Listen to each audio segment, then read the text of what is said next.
જલ્દી આવો, નાસ્તો તૈયાર છે.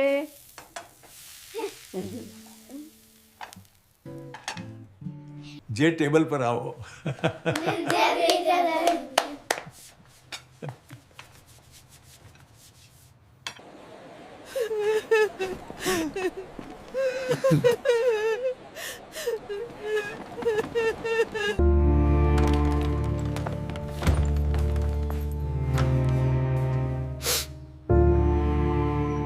બેટા, ખાઈ લીધો ને? ખાઈ લીધો ને? સમય પસાર થતો મોન્ટેજ. કોલ ઓછા થતા જાય છે, ફોન સ્ક્રીન ખાલી રહે છે, કોઈ સંવાદ નથી.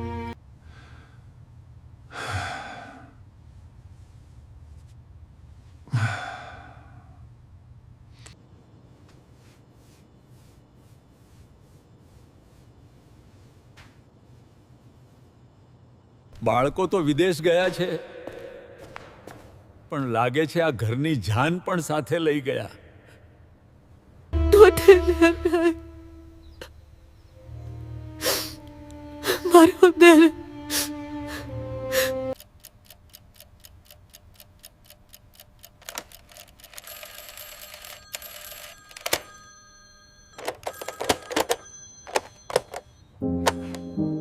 હેલો બેટા. પપ્પા, અમે હવે અહીં સેટ થઈ ગયા છીએ. તમે લોકો ત્યાં જ એડજસ્ટ થઈ જજો.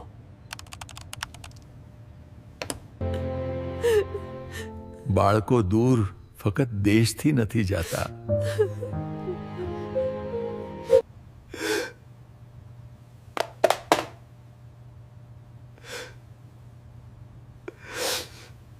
ક્યારેક દિલથી પણ બહુ દૂર થઈ જાય છે. અમદાવાદના એક શાંત વિસ્તારમાં હસમુખભાઈ અને જશોદાબેનનું ઘર હતું. એક સમય એવો હતો કે આ ઘરમાં પગ મૂકતા જ જીવંતપણું અનુભવાતું. સવાર પડતા જ રસોડામાં વાસણોની ખણખણાટ, બાળકોના તૈયાર થવાના અવાજ, સ્કૂલ બેગના પટકાટ, જશોદાબેનની બૂમો અને હસમુખભાઈનો રોજનો એક જ અવાજ, અરે જલ્દી કરો નહીં તો મોડું થઈ જશે. મોટો દીકરો નીરવ અને નાની દીકરી હેતલ, આ બંને જ આ ઘરની ધબકાર હતા. નીરવ ક્યારેક મોજા શોધતા આખું ઘર ઉથલપાથલ કરી નાખે, તો હેતલ અરીસાની સામે ઊભી રહી વાળમાં ક્લિપ ગોઠવે. જશોદાબેન એકને ટિફિન આપે, બીજાને દૂધ પીવડાવે અને હસમુખભાઈ બહાર ઊભા રહી રિક્ષાવાળાને આવાજ આપે. ઘર નાનું હતું પણ હાસ્ય મોટું હતું. પૈસા સીમિત હતા પણ પ્રેમની કોઈ અછત નહોતી. હસમુખભાઈ સરકારી ઓફિસમાં નોકરી કરતા. પગાર જેટલો આવે એમાં ઘરની જરૂરિયાતો, બાળકોની ફી, પુસ્તકો, કોચિંગ, દવાઓ બધું ગોઠવવું પડતું. ઘણીવાર મહિનાના છેલ્લા દિવસોમાં પોતે બસમાં જતા, પણ બાળકો માટે ઓટો રાખતા.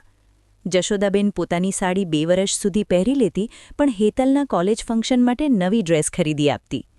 નીરવ માટે કમ્પ્યુટર લેવડાવવા હસમુખભાઈએ પોતાનો પીએફ પણ તોડ્યો હતો. એમને ફક્ત એક જ આશા હતી, બાળકોને એ જીવન મળે જે એમને ન મળ્યો. ધીમે ધીમે બાળકો મોટા થયા. નીરવ ભણવામાં ખૂબ હોશિયાર નીકળ્યો. એન્જિનિયરિંગ પૂરી કરી અને પછી એક દિવસ ખબર આવી કે એને કેનેડામાં સારી નોકરી મળી ગઈ છે. ઘરમાં આનંદનો માહોલ થઈ ગયો. સગાઓ ફોન કરવા લાગ્યા, વાહ હસમુખભાઈ, દીકરો તો વિદેશ પહોંચી ગયો. જશોદાબેન ખુશ હતી, પણ અંદરથી ગભરાતી પણ હતી. દીકરો પહેલીવાર એટલો દૂર જવાનો હતો. એ રાત્રે એણે નીરવની બેગમાં કપડાં સાથે સુખડી, થેપલા, નાનો ગણેશજી અને એક તાવીઝ પણ મૂકી દીધો. કોઈએ જોયું નહીં, પણ બેગ બંધ કરતા પહેલાં એણે એની ઉપર હાથ ફેરવીને આંખો મીંચી લીધી. એરપોર્ટ પર નીરવે હસતા હસતા કહ્યું, મમ્મી, એટલું રડવાનું નહીં, હું રોજ ફોન કરીશ. જશોદાબેન હસવાનો પ્રયત્ન કરતી હતી, પણ ગળામાંથી અવાજ નીકળતો નહોતો. હસમુખભાઈએ મજબૂતી બતાવી, જજે બેટા, નામ કમાઈને આવજે, પણ પોતાને ભૂલતો નહીં. વિમાન ઓડ્યું. ઘરે પાછા આવ્યા પછી પહેલીવાર એમની પોતાનું જ ઘર થોડું મોટું લાગ્યું. થોડા જ સમયમાં હેતલને પણ લંડનમાં નોકરી મળી ગઈ. આ વખતે હસમુખભાઈએ ખુશી બતાવી, પણ અંદરથી કંઈક ચીરાઈ રહ્યું હતું. જશોદાબેન હવે દીકરીની સામે રોવા પણ ડરતી હતી, કેમ કે એને લાગતું બાળકોને રોકવાનો અધિકાર તો હવે એમને રહ્યો નથી. હેતલ જતી વખતે માને ભેટી પડી અને બોલી, માં, ચિંતા ન કરશો, હું પણ દરરોજ વાત કરીશ. જશોદાબેન ફક્ત એટલું જ કહી શક્યા. બેટા, ખાલી સમયે જમતી રહેજે અને બીમાર પડતી નહીં. બંને બાળકો વિદેશ ગયા પછી ઘરમાં બધું હતું, પણ કંઈ નહોતું. ઓરડાઓ એ જ હતા, દિવાલો એ જ હતી, ફર્નિચર એ જ હતું, પણ અવાજો ગાયબ થઈ ગયા હતા. નીરવનો ઓરડો એમ જ ગોઠવેલો હતો. હેતલના ટેબલ પર જૂની હેરપિન હજુ પણ પડેલી હતી. જશોદાબેન રોજ ધૂળ સાફ કરતી, ચાદર સરખી કરતી, પણ કોઈ આવવાનું નહોતું. હસમુખભાઈ ક્યારેક નીરવના ઓરડામાં ઊભા રહી જતા, ખાલી ખુરશી જોઈને પાછા વળી જતા. શરૂઆતના થોડા મહિના સુધી બધું સારું લાગતું હતું. વિડિયો કોલ રોજ આવતા. મમ્મી, આજે હું પાસ્તા બનાવ્યો. પપ્પા, અહીં બહુ બરફ પડે છે. માં, અહીંયા તો ચા જેવી ચા જ નથી મળતી. આ બધું સાંભળીને જશોદાબેન ખુશ થઈ જતી. હસમુખભાઈ મહેમાનોને ગર્વથી બતાવતા, જો, આ મારા દીકરાનો ફ્લેટ છે, આ હેતલની ઓફિસ છે. પણ પછી ધીમે ધીમે સમય બદલાવા લાગ્યો. કોલ રોજના પરથી અઠવાડિયે થયા, અઠવાડિયેથી મહિનામાં. હવે વાતો પણ ટૂંકી થવા લાગી. હા માં, બિઝી છું, પછી વાત કરું. પપ્પા, મીટિંગમાં જાઉં છું. અરે હા, દવા લેતા રહેજો. જશોદાબેન ક્યારેક આખો દિવસ ફોન હાથમાં લઈને બેસી રહેતી. વોટ્સએપ ખોલે, નીરવનો લાસ્ટ સીન જોયા કરે. હેતલની ડીપી બદલાયેલી દેખાય તો એ જ જોઈને સ્મિપ કરે. ક્યારેક રસોડામાં 2 વ્યક્તિનું ભોજન બનાવતી વખતે એના હાથ હટકી જાય. પહેલાં 4 કપ ચા બનતી, હવે 2 કપ પણ અધૂરી રહી જતી. એક સાંજે હસમુખભાઈએ ખાલી હોલમાં નજર ફેરવીને ધીમેથી કહ્યું, જશોદા, આ ઘર પહેલાં ઘર હતું, હવે ફક્ત મકાન રહી ગયું. આ સાંભળતા જ જશોદાબેનની આંખો ભરી આવી. એવું ના બોલો, બાળકો તો આપણા જ છે. હસમુખભાઈ હળવું હસ્યા, પણ એ હાસ્યમાં પીડા હતી. હા, પોતાના જ છે, પણ હવે પોતાના સમયના નથી રહ્યા. દિવાળી આવી. પહેલાં આ ઘરમાં દિવાળીના 5 દિવસ ધમાલ રહેતી. રંગોળી, ફટાકડા, મીઠાઈ, સગાઉની અવરજવર, બાળકોના ઝઘડા, કપડાની ખરીદી. ઘર તહેવાર જીવતું હતું. હવે એ દિવાળીએ જશોદાબેને રંગોળી બનાવી, પણ થોડા સમય પછી એ જ રંગોળી સામે બેસી રહી ગઈ. હસમુખભાઈએ લાઇટો લગાવી, પણ કોઈએ વાહ પપ્પા ન કહ્યું. બંને બાળકોનો વિડિયો કોલ આવ્યો. બંનેએ હસીને હેપી દિવાળી કહ્યું. 5 મિનિટમાં કોલ પૂરો. પછી ફરી ઘરમાં શાંતિ. રાત્રે જમતા જશોદાબેન બોલ્યા, યાદ છે નીરવને ફટાકડામાં કેટલો શોખ? હસમુખભાઈ બોલ્યા, અને હેતનને દીવડા ગોઠવવામાં? બંને થોડું હસ્યા, પછી ફરી મૌન. સમય આગળ વધતો રહ્યો. હસમુખભાઈ હવે વધુ શાંત રહેવા લાગ્યા. પહેલાં પાડોશીઓ સાથે વાત કરતા, સોસાયટીમાં બેઠકમાં જતા, બજારમાં ઓળખાણવાળાઓ સાથે ઊભા રહી ચા પીતા. હવે સીધા ઘરે આવી જતા. જશોદાબેનને લાગતું કે એ બહારથી મજબૂત છે, પણ અંદરથી ધીમે ધીમે ખાલી થઈ રહ્યા છે. એક દિવસ સવારમાં જશોદાબેને જોયું કે હસમુખભાઈ બાલ્કનીમાં એકલા બેઠા હતા. હાથમાં જૂનો ફોટો હતો. નીરવ અને હેતલ નાના હતા ત્યારનો. બંને એમના ખભા પર ચડેલા. જશોદાબેને પૂછ્યું, શું જોવો છો? હસમુખભાઈએ ફોટો છુપાવ્યો નહીં. ફક્ત એટલું બોલ્યા, જ્યારે બાળકો નાના હોય છે ને, ત્યારે લાગે છે કે ક્યારે મોટા થશે, અને જ્યારે મોટા થઈ જાય ત્યારે સમજાય છે કે ઘરની સૌથી સુંદર ઉંમર તો એ જ હતી. જશોદાબેન હવે ખુલીને રડી પડી. એ પછી થોડા અઠવાડિયામાં હસમુખભાઈની તબિયત થોડી ખરાબ રહેવા લાગી. બ્લડ પ્રેશર વધી ગયું. ડૉક્ટરે કહ્યું, સ્ટ્રેસ ઓછો રાખજો, નિયમિત ચાલજો, દવા લેતા રહેજો. જશોદાબેને તરત નીરવને ફોન કર્યો. બેટા, પપ્પાની તબિયત થોડી... નીરવે વચ્ચે જ કહ્યું, માં, પેનિક ન થશો, અહીંથી અપોઇન્ટમેન્ટ બુક કરાવી દો, હું અત્યારે કોલમાં છું. હેતલે પણ કહ્યું, માં, ટેક કેર કરજો, હું વીકેન્ડે લાંબી વાત કરું. જશોદાબેન ફોન મૂકી ચૂપ થઈ ગયા. એને બાળકો પર ગુસ્સો નહોતો, પણ દિલમાં એક ખાલીપણું હતું.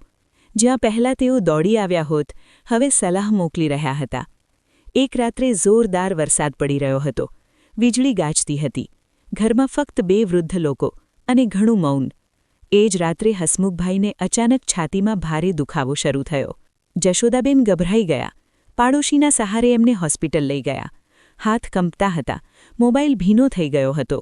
હોસ્પિટલના કોરિડોરમાં ઊભી રહી એણે પહેલાં નીરવને ફોન કર્યો. ફોન વાગ્યો, પણ ઉપડ્યો નહીં. પછી હેતલને કર્યો. એણે મેસેજ મોકલ્યો, in a meeting, call you letter. Jashodaben ખુરશી પર બેસી ગયા. આંખમાંથી પાણી વહેતું રહ્યું. પહેલી વાર એમને એટલું તીખું લાગ્યું કે વિદેશ ફક્ત અંતર નથી વધારતું, બેઉ પળ વચ્ચેની અસહાયતા પણ વધારતું હોય છે. થોડા સમય પછી ડૉક્ટર બહાર આવ્યા. હાર્ટ એટેકનો ઝટકો હતો, હમણાં સ્થિતિ કંટ્રોલમાં છે, પણ દર્દીને લાગણીનો સપોર્ટ જોઈએ. જશોદાબેને ધીમેથી માથું હલાવ્યું, પણ અંદરથી એ શબ્દ પર અટકી ગયા. લાગણીનો સપોર્ટ. એ વિચારતી રહી, એ દવા ક્યાંથી લાવું? રાત્રે લગભગ 2 વાગે નીરવનો ફોન આવ્યો. માં, શું થયું? હું કોલ જોઈ ન શક્યો. જશોદાબેનનો અવાજ તૂટી ગયો. બેટા, પપ્પાને હાર્ટ એટેક આવ્યો હતો. ફોનની સામે થોડી સેકન્ડ ચૂપ્પી રહી. પછી નીરવ ગભરાઈને બોલ્યો, વોટ? તમે મને પહેલાં કેમ ન કહ્યું? જશોદાબેનના હોઠ પરથી કડવું સત્ય નીકળી ગયું. ફોન તો કર્યો હતો બેટા, પણ તું બિઝી હતો. આ વાક્ય નીરવના હૃદયમાં સીધું ઉતરી ગયું. હેતલનો ફોન પણ આવ્યો. એ રડી રહી હતી. માં, હું આવી જાઉં? જશોદાબેન થોડો સમય ચૂપ રહ્યા. બેટા, આવવું હોય તો પપ્પા માટે આવજે, ફરજ માટે નહીં. આ શબ્દો સાંભળીને બંને બાળકોની અંદર વર્ષોથી જમા થયેલો અંતર પહેલીવાર ખરેખર તૂટી પડ્યો. 2 દિવસમાં બંને આવી પહોંચ્યા. એરપોર્ટથી સીધા હોસ્પિટલ ગયા. નીરવે જ્યારે પપ્પાને બેડ પર જોયા, નબળા, શાંત, આંખ બંધ, ત્યારે એની અંદર કંઈક તૂટી ગયું. એણે બાપનો હાથ પકડ્યો. એ જ હાથ જેણે એને બાળપણમાં ચાલતા શીખવ્યો હતો, આજે કેટલો હળવો લાગતો હતો. હસમુખભાઈએ ધીમે આંખ ખોલી. સામે દીકરો અને દીકરી બંને ઊભા હતા. એમણે કમઝોર સ્મિત આપ્યું. આવી ગયા? નીરવ રડી પડ્યો. પપ્પા, માફ કરજો, અમે બહુ દૂર ચાલી ગયા. હેતલ પણ બેડ પાસે ઘૂંટણીએ બેસી ગઈ. પપ્પા, અમે સમજ્યા જ નહીં કે તમે કેટલા એકલા પડી ગયા હતા. હસમુખભાઈએ બંને મેં જોયા. આંખ ભીની થઈ ગઈ. દૂર જવામાં ખોટ નથી બેટા, પણ એ રીતે દૂર ન જવું જોઈએ કે મા બાપને યાદ કરવા માટે પણ સમય માગવો પડે. રૂમમાં શાંતિ છવાઈ ગઈ. આ વાક્ય ચારે જણાને અંદરથી હચમચાવી નાખ્યા. ઘરે પાછા આવ્યા પછી બંને બાળકો પહેલીવાર પોતાના જૂના ઓરડામાં બેઠા. દરેક વસ્તુ બોલતી હતી. નીરવના ટેબલમાં જૂનો રિપોર્ટ કાર્ડ હતો. હેતલના દરાજમાં બાળપણની ચોટલીના રિબન હતા.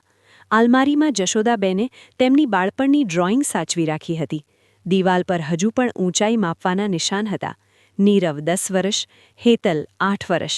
બંનેને સમજાયું, ઘર ખાલી આજે નથી થયું, ધીમે ધીમે વર્ષોથી થતું ગયું છે. રાત્રે જમતા જશોદાબેને 4 થાળીઓ મૂકી. ઘણા મહિનાઓ પછી ડાઇનિંગ ટેબલ ફરી ભરાયો, પણ આ વખતે કોઈ ઉત્સાહ નહોતો. બધી થાળીઓ સાથે એક પછતાવો પણ બેઠો હતો. જશોદાબેને રોટલી પીરસતા કહ્યું, તમે બંને માટે અમે ક્યારેય રોકટોક ન કરી. જાઓ, આગળ વધો, એ જ ઈચ્છું. પણ ક્યારેક લાગે છે, કદાચ અમે તમને એક વાત શીખવવી ભૂલી ગયા, કે સફળતા એવી ન હોવી જોઈએ કે જેમાં ઘરના વૃદ્ધ મા બાપ ધીમે ધીમે ફોટોમાં ફેરવાઈ જાય. નીરવ અને હેતલ બંનેના હાથ અટકી ગયા. એ રાત્રે ચારેય ઘણો સમય વાત કરતા રહ્યા. પહેલીવાર સાચી વાત, દેખાવડા વગર, બહાના વગર. નીરવ બોલ્યો, પપ્પા, હું સમજતો હતો કે પૈસા મોકલવું એટલે ફરજ પૂરી. હેતલ બોલી, હું વિચારતી હતી કે મેસેજ કરી દઉં એટલે પ્રેમ પહોંચી જાય. હસમુખભાઈએ ધીમે કહ્યું, પૈસા જરૂર છે, મેસેજ પણ સારા છે, પણ વૃદ્ધાવસ્થામાં સૌથી વધુ શું જોઈએ ખબર છે? અવાજ, હાજરી, લાગણી. ક્યારેક ફક્ત આટલું કે પપ્પા કેમ છો, અને સામેનો માણસ આરામથી બોલી શકે, હું ઠીક છું બેટા. બંને બાળકોએ રાત્રે ઊંઘી શક્યા નહીં. આવતા દિવસોમાં એમને નિર્ણય લીધો. બંને તરત સ્થાયી પાછા આવી જાય એ શક્ય નહોતું, પણ હવે સંબંધને પણ જેટલો સમય મળે એટલો પર ન રાખવો. નીરવે પોતાના કામમાં ફેરફાર માંગ્યો, જેથી વર્ષમાં 2 વાર લાંબા સમય માટે આવી શકે. હેતલે નક્કી કર્યું કે દરરોજ નક્કી સમયે વિડિયો કોલ કરવો જ. ઘરમાં ફૂલ ટાઈમ મદદ રાખી, નિયમિત ચેકઅપ ગોઠવ્યા. પણ આ બધાથી પણ મોટી વાત, હવે વાતોમાં ઉતાવળ નહોતી, ધ્યાન હતું. એક સાંજે નીરવ બાલ્કનીમાં પપ્પા સાથે બેઠો હતો. સૂર્ય ઢળી રહ્યો હતો. નીરવે ધીમેથી પૂછ્યું, પપ્પા, તમે અમને ક્યારેય રોક્યા કેમ નહીં? હસમુખભાઈ હસ્યા. કારણ કે પંખીને ઉડવા શીખવનાર વૃક્ષ ક્યારેય એને બાંધતું નથી. પણ હા, એ જરૂરી છે કે પંખી ક્યારેક પાછું આવીને એની ડાળ પર બેસે. નીરવની આંખ ભરાઈ ગઈ. હેતલ જશોદાબેન સાથે રસોડામાં ઊભી હતી. માં, તમે એકલી કેવી રીતે બધું સહન કર્યું? જશોદાબેને રોટલી વણતા વણતા કહ્યું, માઓ સહન નથી કરતી બેટા, ધીમે ધીમે ખાલી થતી જાય છે, કોઈને ખબર પણ નથી પડતી. આ સાંભળીને હેતલ માને ચાંપીને રડી પડી. ઘર હવે પહેલાં જેવું ગાજતું નહોતું. બાળકો રોજ ત્યાં નહોતા, સમય પાછો ફરવાનો નહોતો. પણ એક બદલાવ આવ્યો હતો. હવે એ ઘર ખાલી નહોતું લાગતું, કેમ કે મૌન હવે બેરહેમ નહોતું. સંબંધ ફરી જીવંત થવા લાગ્યા હતા.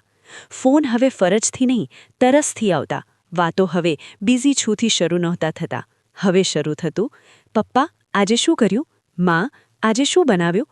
અને આ સામાન્ય લાગતા પ્રશ્નોએ જ એ ઘરનો શ્વાસ પાછો લાવ્યો. હસમુખભાઈ એક દિવસ દિવાલ પર લટકતા જૂના ફોટા સામે ઊભા હતા. જશોદાબેન બાજુમાં આવી. એણે પૂછ્યું, શું વિચારો છો? હસમુખભાઈ ધીમે બોલ્યા, બાળકો મોટા થાય એ સારું છે, ઊંચા ઉડે એ પણ સારું છે, પણ સૌથી મોટું સુખ એ છે કે એમને એક દિવસ સમજાય, ઘર માત્ર એ જગ્યા નથી જ્યાંથી તેઓ નીકળ્યા હતા. ઘર એ જગ્યા છે જ્યાં બે વૃદ્ધ હૃદય રોજ એમની રાહ જોઈને જીવતા હોય છે. જશોદાબેને તેમની બાજુમાં ઊભી રહી હાથ પકડી લીધો. અને એ ઘરની સાચી શાંતિ એ દિવસે પાછી આવી, જ્યારે બાળકો પાછા રહેવા ન આવ્યા, પણ પાછા સમજવા આવ્યા.